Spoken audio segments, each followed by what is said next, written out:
see a Kissimmee phone number. So you're from Florida. What part of Florida? Well, I live in Williston, Florida, which is outside of Gainesville. Okay. Southwest of Gainesville, northwest of Ocala. My phone number is I'm actually, I work out of Orlando, Tampa, Jacksonville. We have 3 offices. So yeah. Okay. Got it. And you're an engineer. Is that what I heard? Yeah, that's right. Yeah. What kind? Civil/environmental. Okay. So my company does water, wastewater work. Got it. So you were out there, what, just a vacation, or what? Why were you out there? Or why are you out there? Just to go hiking. I mean, that's, kind of a passion of mine is hiking. And so this was my 4th and final AT trip of this year.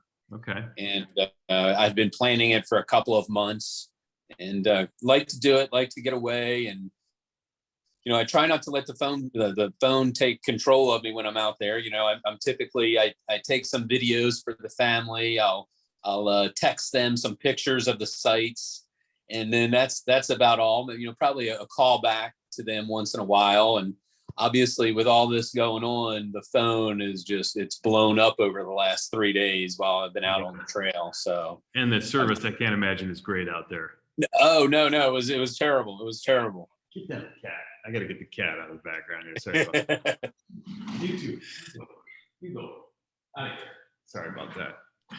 So, okay. So this, I mean, yeah, I can imagine your phone's blowing up because a lot of people, this is a big story, a nationwide story. And I'm from Tampa. So right. we have the local news in Tampa. Okay. So I appreciate you talking to us. So let me ask you first, how much of this case did you know prior to going on that hike the other morning or the other night? Well, I would say that, I mean, I knew about the case. I knew, I guess, the status of the case. Mm-hmm. But the thing that I didn't know, I mean, I wouldn't have known Brian's face. I didn't know Brian's face. I mean, I sat there and talked to him for a minute or two, but I absolutely didn't know who he was at that time. Sorry, I'm picking up a little feedback on your phone. The signals. Oh, okay. There we go. You there? Is that better? Okay. Yeah.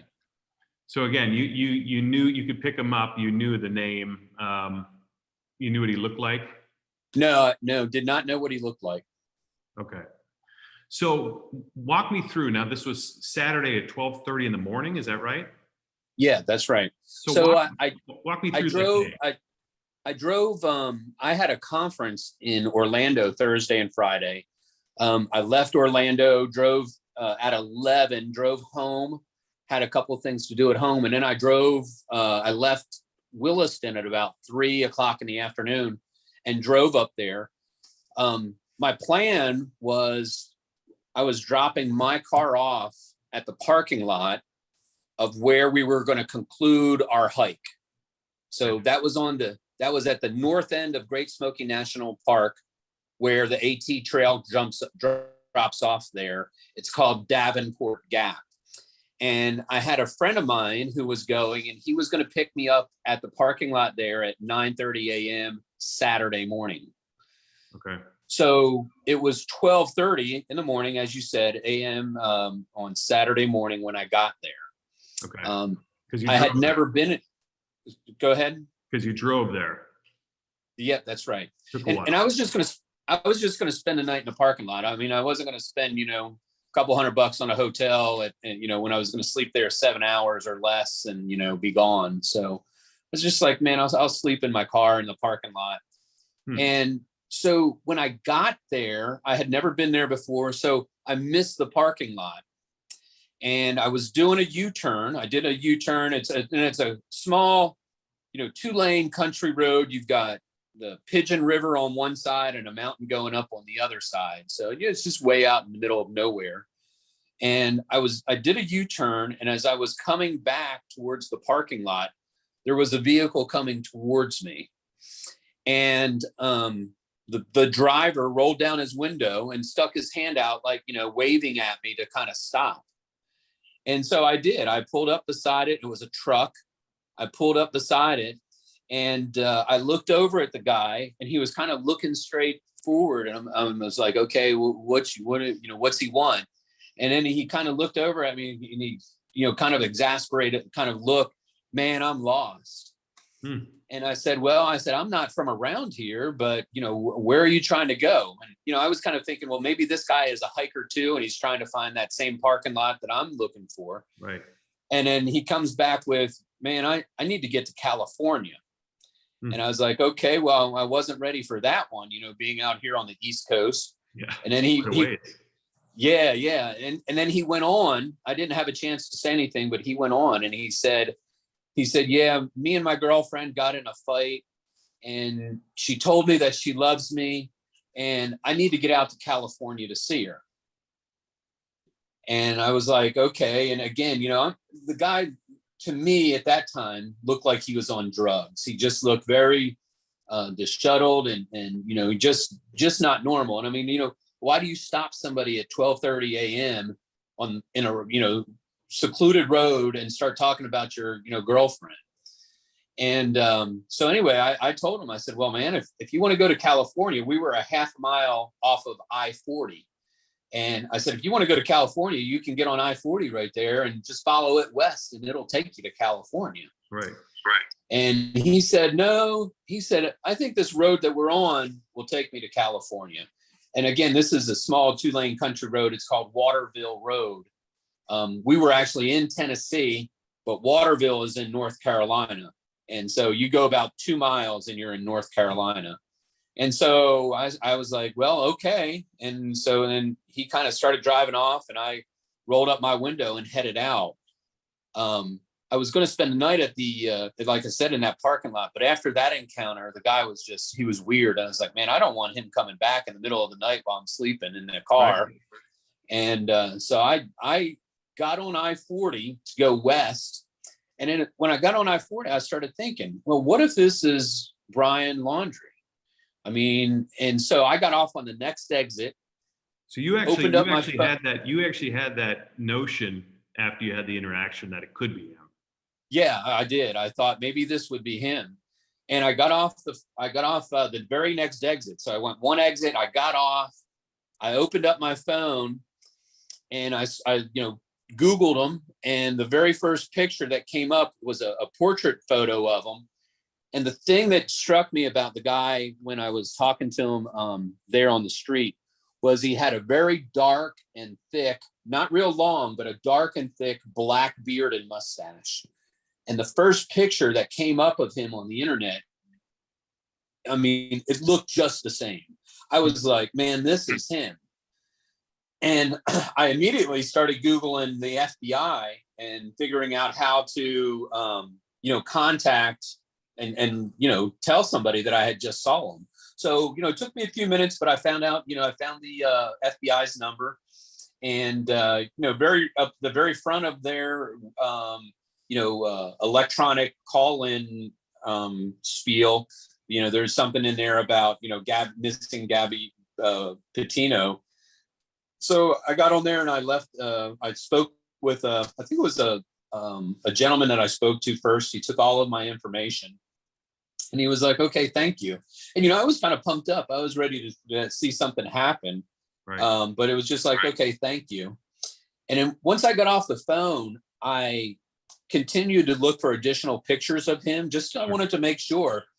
And the next picture that I looked at was a profile view of him. And because we were sitting in the car, I was sitting in my car, he was sitting in that truck, and he was looking forward most of the time. I mean, when I saw that profile view of him, I was just like, holy crap. My heart jumped out of my chest. It's, I guess how I would explain it, it's the reaction of knowing for sure 15 minutes ago, I was just talking to a killer. And I'll tell you, there was no doubt in my mind that was him. I mean, it's not even like, it was a 99% chance. I mean, I was absolutely sure that was him. I was so jacked up when I saw that picture. I called the FBI back immediately. And, I had to go through the whole spiel again. And I was like, I'm telling you, this is him. I mean, at this point, we're a half hour out. I just saw this guy a half hour ago. And they were like, well, thank you for the information. Bye. Right. And then so I'm sitting there still in this parking lot of this restaurant over there. And I'm like, holy crap, what do I do next? Because I'm wanting some kind of response. I'm wanting somebody to like say, okay, well, we'll get, a detective on the phone and talk to you about it or something. So I was in Tennessee at that time. So I called 911 in Tennessee, gave them the same information. They're like, okay, thank you. And so I'm sitting there still, and I'm like, man, I'm going to go drive by there. Now it's about 2:30 in the morning. So it's a couple hours after now. And I went and drove through there again, and where I had seen him. I didn't see anything. I drove all the way into Waterville, North Carolina. I turned around and came back, and I went and parked. I was going to sleep at this rest area for the night, and in North Carolina. So I was like, okay, I'm in North Carolina now. I'll call 911 again and see if I get any response from the North Carolina police. And they took my information and said, thank you again. And I was so jacked up, I couldn't sleep that entire night. So let me ask you something. Did you, first of all, the lighting, when you got to see him, when he pulled up, was it this little parking lot? Was there street lights? How did you get a clear picture of him based on the fact that it was 12:30 in the morning? Yeah, well, it was just our two cars had our headlights on. That was about it. I have a Cadillac, so you've got the interior lighting in the Cadillac.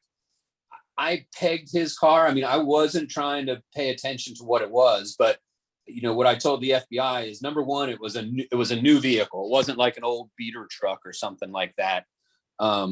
Yeah, you thought it was what, an F-150, or what would you classify? Yeah, an F-150, and I thought it was white. Again, maybe it was another light color, but I said it was a white F-150.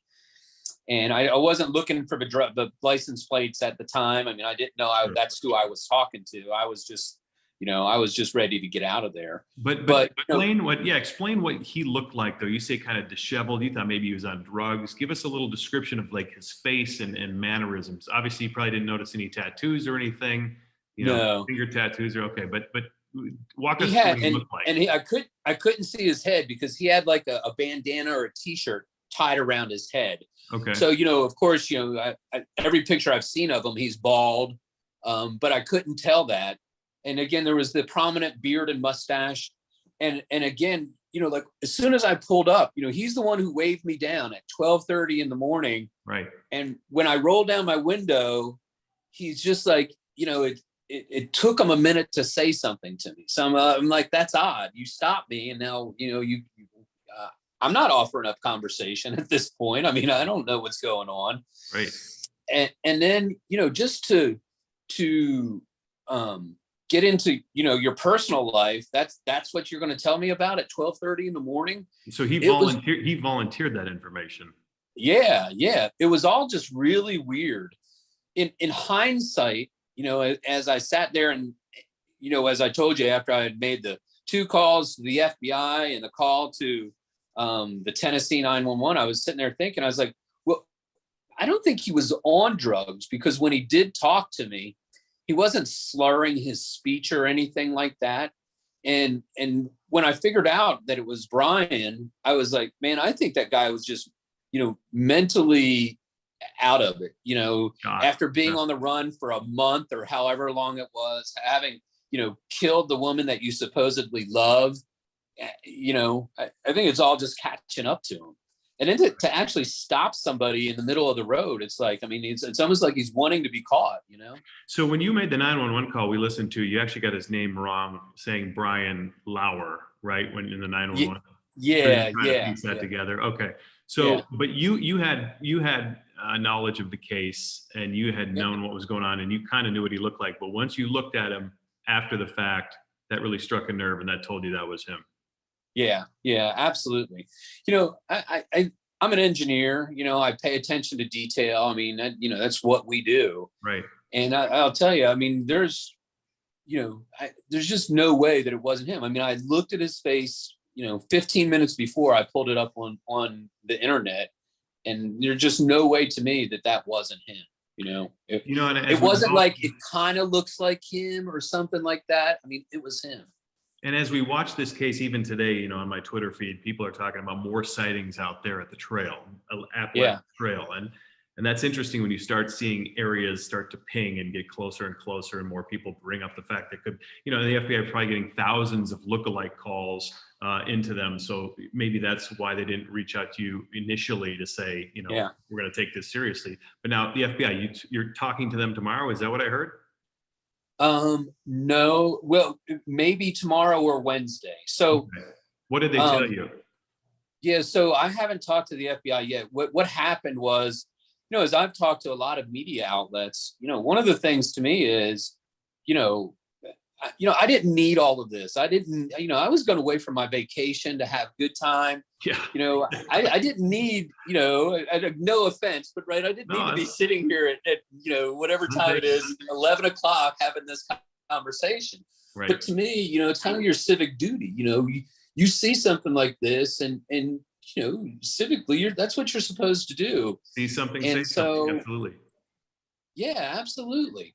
So, I forget where I was headed with that now. What was your question again? No, I was just, as far as your familiarity with the case and things moving forward. Yeah. I mean, once you saw that picture in your mind and you saw the picture, you knew that was him, no doubt.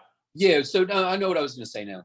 So, one of the things is the media started contacting me, and it was, as I told you, when I was making these calls, I was like ready for somebody. I was sitting in my car, like ready to answer the phone, like some detective calling me.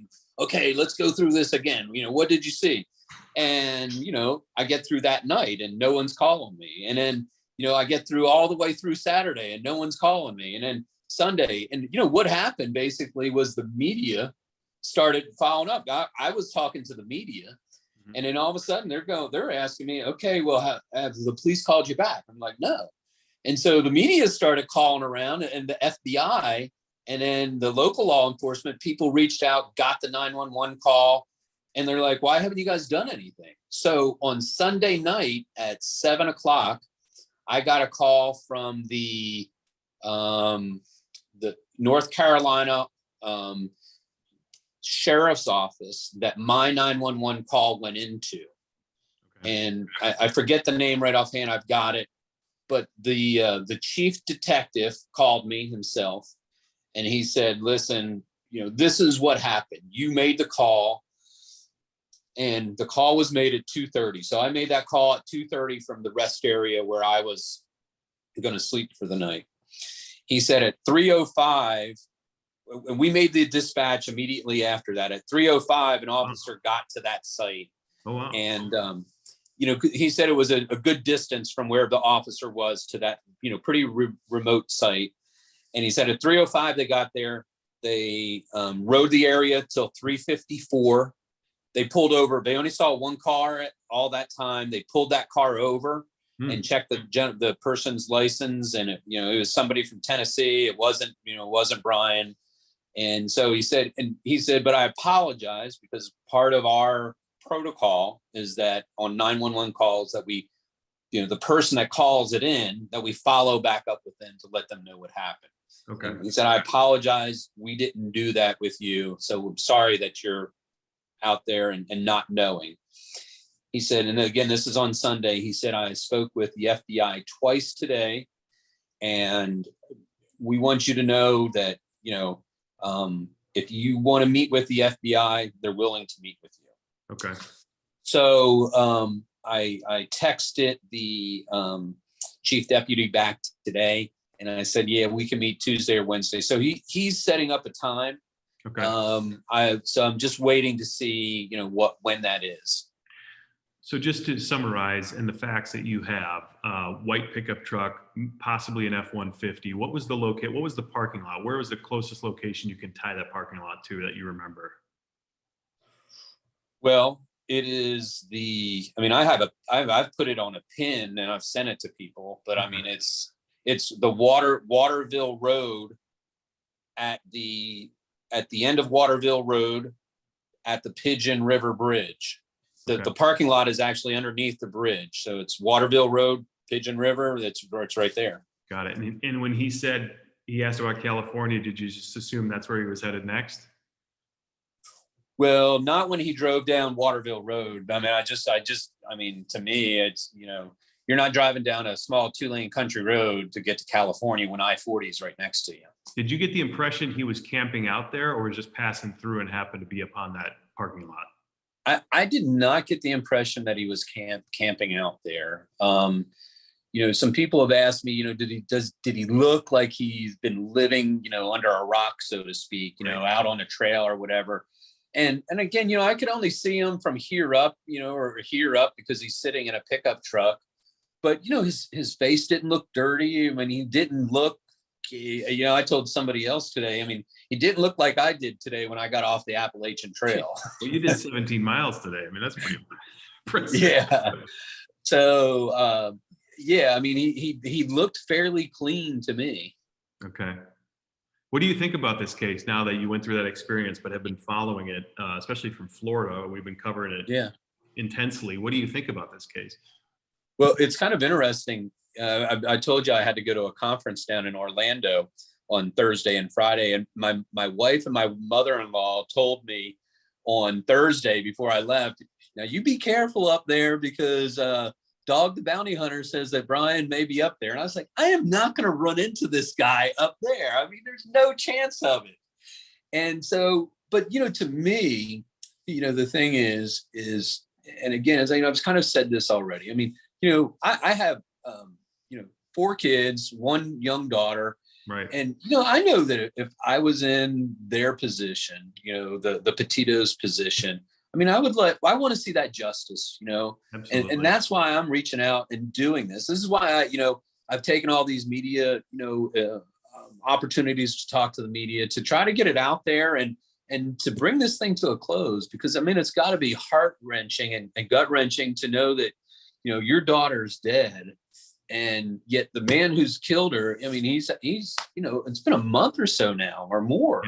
Yeah. And he's out there free, right. and it's just, it's heart wrenching. So, I mean, that's the big thing to me is, I mean, it needs to get solved. Yeah, no, I agree. As a dad, I have 2 daughters. I feel the exact same way when I think about this case and how it needs to get solved and how that poor family has to deal with this mess that's left behind and losing their daughter. So, absolutely. Yeah. And, but the thing is, I read the news articles and what you can see, I get the typical iPhone feed where, you get all the different papers. Sure. And the thing that you can see over the last couple of weeks is this story is like, it's just kind of fallen off, right? You don't hear any or see any more about it. And so, I hope that, at least with all of this new interest, maybe it makes something happen and that, some renewed interest and people focusing in on this. I mean, I really think that was him.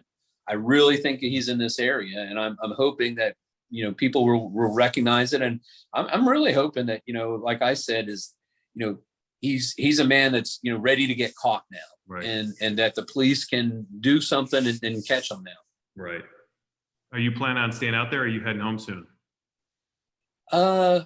It depends on what my wife lets me do. I'm kind of, it's like 2 days of rain, and I'm like, I'm not hiking in 2 days of rain. And so I'm going to ask her tomorrow if I can stay out a couple of extra days and finish up on maybe Thursday, Friday, or Friday, Saturday type of thing. So, well, hey, I got to thank you so much for talking to us tonight. I know you had a long day, 17 miles hiking that trail. Yeah. That's impressive in its own right. So get some sleep, and thank you again. We'll stay in touch. Yeah, absolutely. Thanks. All right, Dennis. Take care. Yeah. Bye. Thank you. Bye.